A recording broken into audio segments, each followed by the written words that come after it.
Oh là là. Il s'appelait Jaden. Il n'avait que 11 ans. Il était à fleur de l'âge. Quand je dis était, dans le passé là, vous comprenez qu'aujourd'hui, le pauvre Jaden n'est plus sur le chemin de l'école avec le téléphone comme ça, bien entendu peut-être en train de jouer à leur jeu là auquel ils sont souvent addictifs. Casque. Donc, avec le son certainement du jeu auquel ils jouaient sur le chemin de l'école. C'est comme ça qu'il a été percuté par un train. Ne l'ayant pas vu venir, ni entendu venir, parce que là, c'était bouché. Donc, il n'entendait que le son de son jeu. Et là, il était comme ça, focus sur son jeu en marchant. Vous savez, les trains, ça va à vive allure. Même si le train avait freiné, il aurait pris. Parce que quand il est à vive allure là, seulement s'il le voit au loin, oui, il a encore le temps de freiner.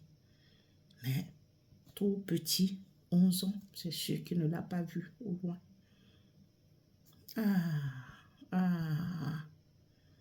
Ça fait mal. Ça fait mal. Hey, ces téléphones, ces appareils, si vraiment, auxquels nos enfants sont addictifs, on le leur donne. C'est pour pouvoir les avoir, la facilité de les avoir. Si jamais on s'inquiète, à un moment donné, ils ne sont pas encore revenus. Mais seulement, eux, ils utilisent ça à d'autres fins. On ne va pas plaindre les parents ici. Les accuser, non. Parce que c'est sûr qu'on lui avait donné tous les conseils. On lui avait dit et redit que le téléphone là, il reste dans le sac. Mais vous savez comment ils sont, ces enfants. Vous savez comment, et surtout à cet âge-là. Il faut marteler tout le temps. Des histoires comme ça, faites écouter à vos enfants. Donc c'est ceux-là, de cette trame d'âge-là, pour qu'ils comprennent la gravité. Le fait d'être sur le téléphone. Téléphone, oui, à la maison. Mais en route, là, non. Même les casques, là, non. Même un adulte avec le casque, là, non. Parce que quand c'est bouché, là, vous n'entendez rien.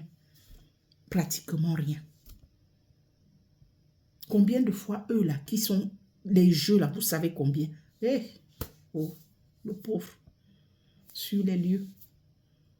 Le pauvre, on arrive, le pauvre est rip. Mais cependant, le téléphone, le jeu continue de passer. Les écouteurs, le son continue de passer aussi. On entend le son. Mais le pauvre petit n'est plus. Le pauvre qui les utilisait n'est plus. Chers parents, martelez sans cesse. Vous pouvez peut-être interdire, je sais pas, donc, je sais pas, éviter de leur donner le téléphone à cet âge-là. Que ça reste à la maison. Il y a j'avais parlé de ça ici, j'avais même montré ça ici. Les tracking chips là. Hein? Vous téléchargez l'application. Vous achetez ça, vous téléchargez l'application. Vous enfoncez ça au fond de son cartable.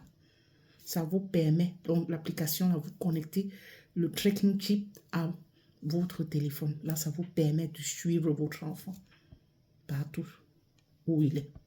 Donc, si à un moment donné, il n'est pas rentré, vous savez, hein, où le repérer rapidement. Parce que c'est vrai que c'est à cause des malfaiteurs, toutes ces choses négatives qui se passent là dehors, hein, des enlèvements et autres. Ces malfaiteurs-là, savent déjà que les téléphones, chaque enfant a un téléphone. Donc, du coup, ils ne touchent plus au téléphone des enfants. Et oui. Et même ils touchent au téléphone, ils le détruisent. Donc, sincèrement, ça ne sert même plus à rien. Mettez dans son sac l'adresse de la maison, son emploi du temps, son carnet d'emploi du temps, là. Tout son nom, tout adresse et tout et tout. À telle enseigne que si quelque chose lui arrive, là, même un passant, ou alors s'il a fait un accident, un incident lui est arrivé, même un passant pourra feuilleter le cahier, même sur son cartable même, donc son nom et tout, l'adresse et consort, le numéro auquel cartable ou même sur le cahier de ce carnet d'emploi du temps. Vous notez toutes les informations importantes. Là, si jamais un passant, il a un incident, un accident, je ne sais pas quoi, un passant passe par là, quelqu'un de bonne volonté va feuilleter et puis vous appelez. Parce que les malfaiteurs, là, les téléphones, là, ils savent déjà que tous les enfants ont des téléphones. Ils ne touchent plus. Ou alors, s'ils attrapent directement, ils détruisent. Donc, achetez le tracking chip, là, vous enfoncez dans le sac. En tout cas, on essaie toujours de trouver quelques astuces comme ça. Mais ils contournent toujours.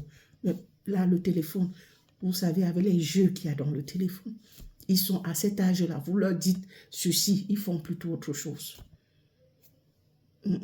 Téléphone là, à cet âge-là.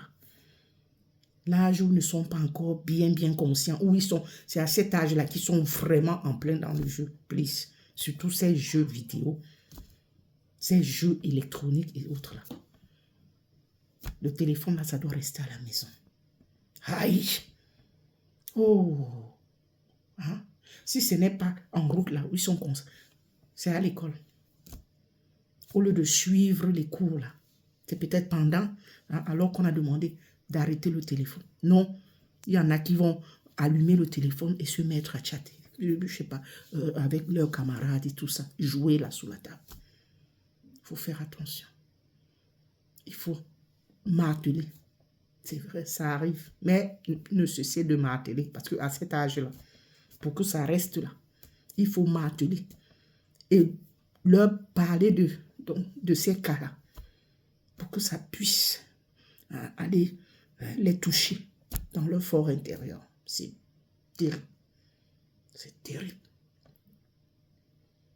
Ces enfants sont devenus tellement addictifs à ces choses.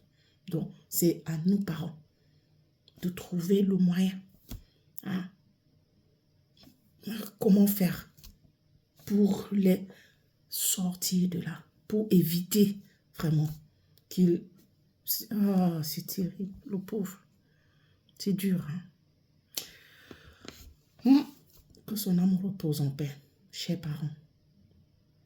N'arrêtez jamais de le leur marteler. Que certes, c'est un outil qui leur sert à quelque chose, et même à leur jeu et consorts, mais ils ne doivent pas en être addictifs. Quand quelque chose, on dépend déjà de quelque chose, là, quand on devient dépendant, c'est plus bon. L'addiction, là, c'est pas bon du tout. L'utilisation doit être modérée et savoir quand utiliser. Ça perd les popettes. Naya, courage à ses parents, vraiment.